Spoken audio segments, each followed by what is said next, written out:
Hey, what's going on, guys? Welcome to Jets TV. Welcome to Jets Central. Got my Mark Sanchez tee on. As always, please comment, rate, subscribe, guys. Like the video. Please comment, rate, subscribe. Again, if you don't think I'm talking about your team enough, comment. Let me know what's going on. I can only cover so much in these videos. I could get super technical with coverages and schemes and zone blocking for you. I can't do that because I don't have enough time. So please comment, rate, subscribe, guys. Gonna get into my week 3 picks recap.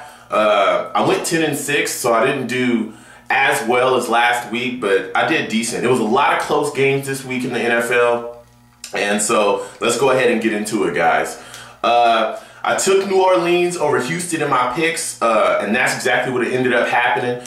New Orleans 40 over Houston 33. Matt Schaub came out and had 373 yards.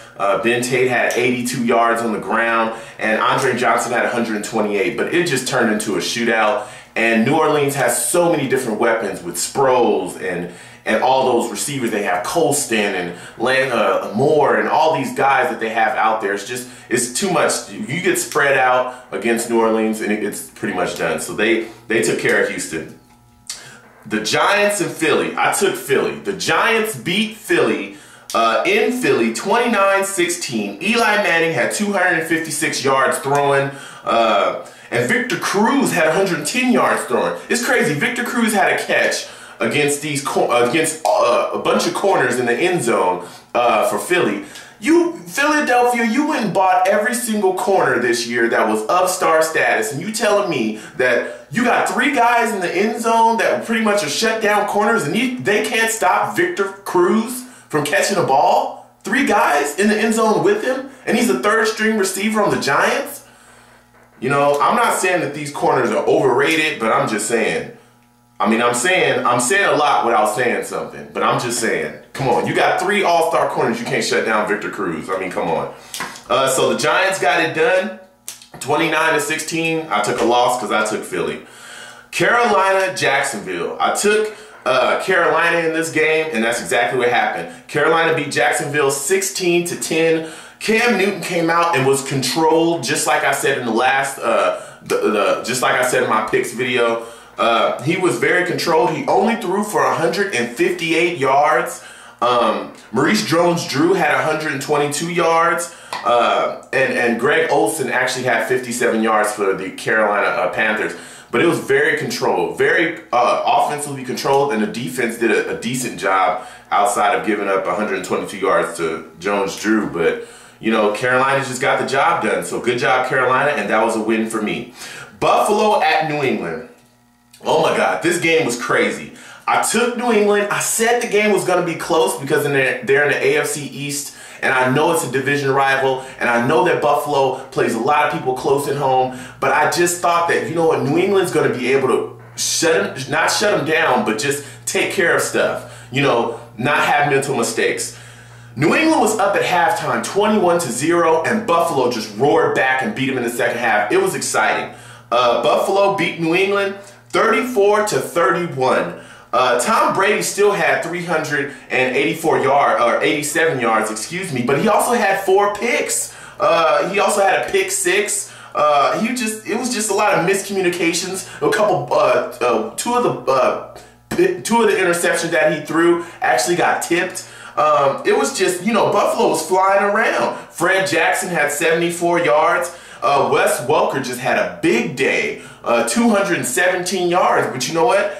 At the end of the day, New England didn't get it done. So hats off to Buffalo. They took a win, and you know what? They're 3-0. You know, and what can you say? Buffalo did what they needed to do. Hats off to you guys. So again, Buffalo beat New England 34-31, and I took an L because I picked New England. Cleveland at Miami. I took Miami. Miami loses. Cleveland beat Miami 17-16. It was a pretty close game. Chad Henne had 255, and Ben Hartline had 87 yards for the Browns. It was just a close game. And and Cleveland just got it done.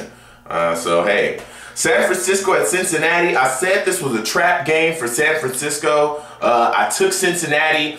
That was before I knew that everybody in Cincinnati basically all they do is deal drugs. Like, that's pretty much, I guess, all they do in Cincinnati. For you guys that don't know, Jerome Simpson, he likes to get packages of that kush sent to his house. He had 2.5 pounds of weed actually delivered to his house that week of the game.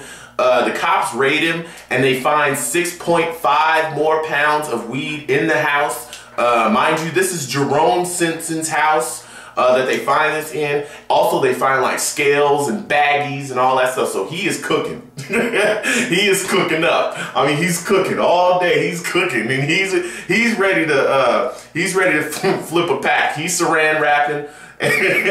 You know, this football thing is just part-time. He's really out here grinding. So yeah, I took Cincinnati before I knew everybody was like getting raided and going to jail and dealing stuff out the crack house. I didn't know that we was trapping like that. I didn't know that Jerome Simpson had the trap house on deck, racks on racks on racks. I didn't know that he was trying to get money like that.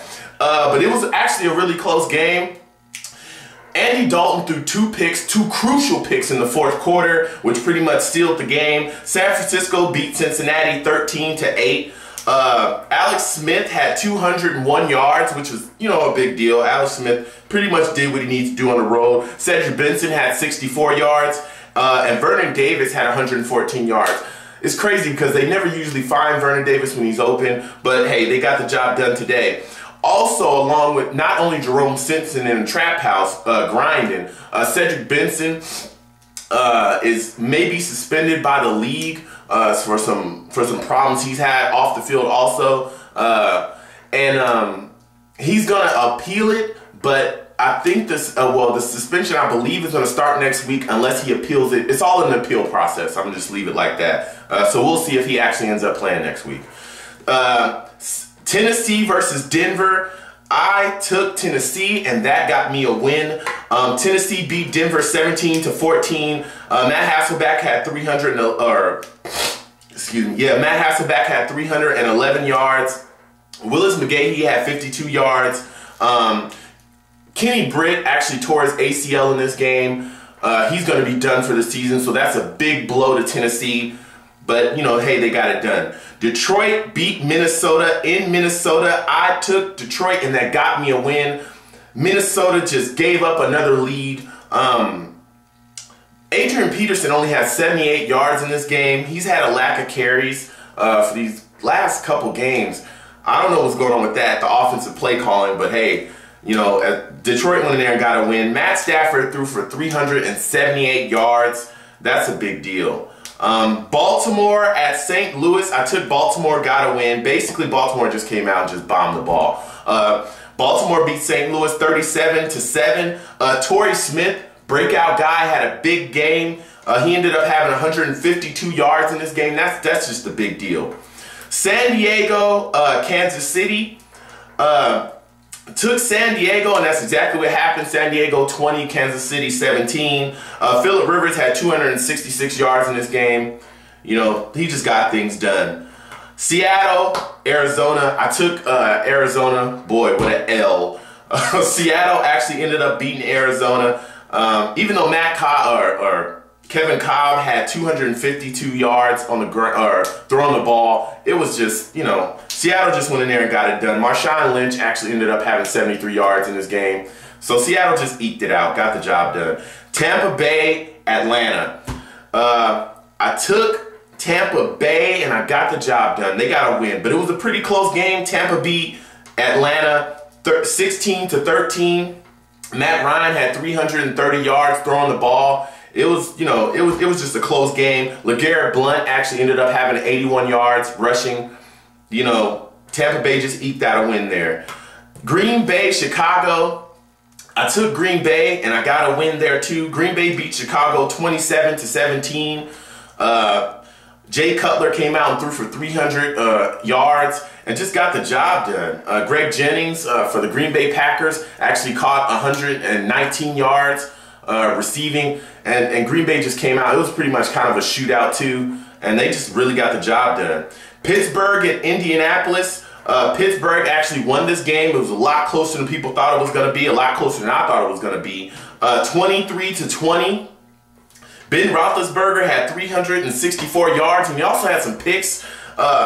You know, Indy really came out and played inspired at home. They really did with no Peyton. But at the end of the day, Pittsburgh just made less mistakes. That's all that happened. You know, Dwight Freeney and Robert Mathis really were flying around like it was, you know, the old days, like Peyton was playing, and they were on a roll for the bowl. I mean, Dwight Freeney is still one of the top ends in the league. So, hey, hats off for Indy to play inspired, but you know what? Pittsburgh still got the win. Dallas at Washington. Dallas beat Washington 18-16. Tony Romo had 255 yards. Big story in here was basically Costa for the Cowboys has no idea what the snap count is. He's snapping the ball when nobody's prepared for it.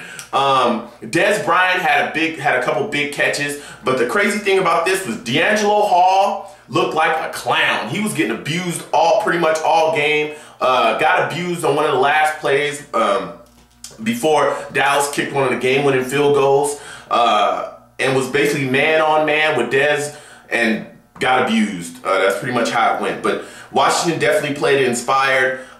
Even with all the miscues and the interceptions and the jacked up snaps, the 4 jacked up snaps by Costa, the Cowboys still pulled out a win. And last but not least, oh my God, the New York Jets fall to Oakland. I picked the Jets. I knew it was going to be a close game, and I knew it was a trap game for us, but my goodness, I really did not think we were going to come out and play like this. I mean, I don't know what to say. I mean, I don't know. If you're a defensive coordinator in this league, the first thing you do when you think about the Raiders, you say, you know what, they have Derek McFadden. We should stop that guy. But you know what? We didn't do any of that. Derek McFadden just had a day against us. 171 yards. He had something like 200 plus yards, just all-purpose yards, because he had some receiving yards also. And it was just like basically once he got to the outside, he was gone. He runs a 4-3, so I don't have no idea why we didn't focus on covering him a little bit more. We had a bunch of penalties, and Antonio Cromartie just played like crap. He had 4 pass interference penalties, and that just basically handed the Raiders a lot of big time plays and touchdown. Antonio Cromartie looked very undisciplined. I felt like we didn't get Santonio and Plexico Burress out there enough. Outside of the catch by LaDainian Tomlinson for that 92-yard bust, he had a couple big plays too. We didn't get the job done. Antonio Cromartie actually ended up leaving the game with a bruised rib and a bruised lung, also with a bruised ego. He was getting routed up by Darius Hayward-Bay like it was nobody's business. This is just out of hand. The Jets looked it looked like we went in there and just thought, you know what, it's the same old Oakland, we're going to beat them. That's pretty much how it looked. And you know, it costed us. Mark Sanchez threw for 369 yards. He also had an interception early.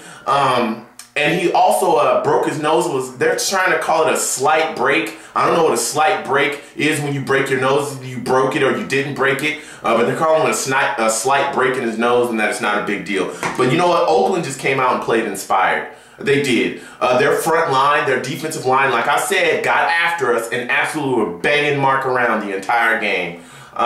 So hats off to Oakland. I do not hate the Raiders, but I just don't want to lose to them. And we did. So Oakland beat us 34-24, and I took the Jets, and I took a loss. I said it was a trap game for us, but man, I didn't see that coming. So that ends my Week 3 picks recap. Again, guys, comment, rate, subscribe. Comment, rate, subscribe, please. This is Jay from Jets TV, man. Got my Mark Sanchez tee on. Go Jets, go Jets. It's a tough week, but you know what? I'm still a fan. All right, guys? Shout out. I'll see you guys when I see you. Thanks for watching.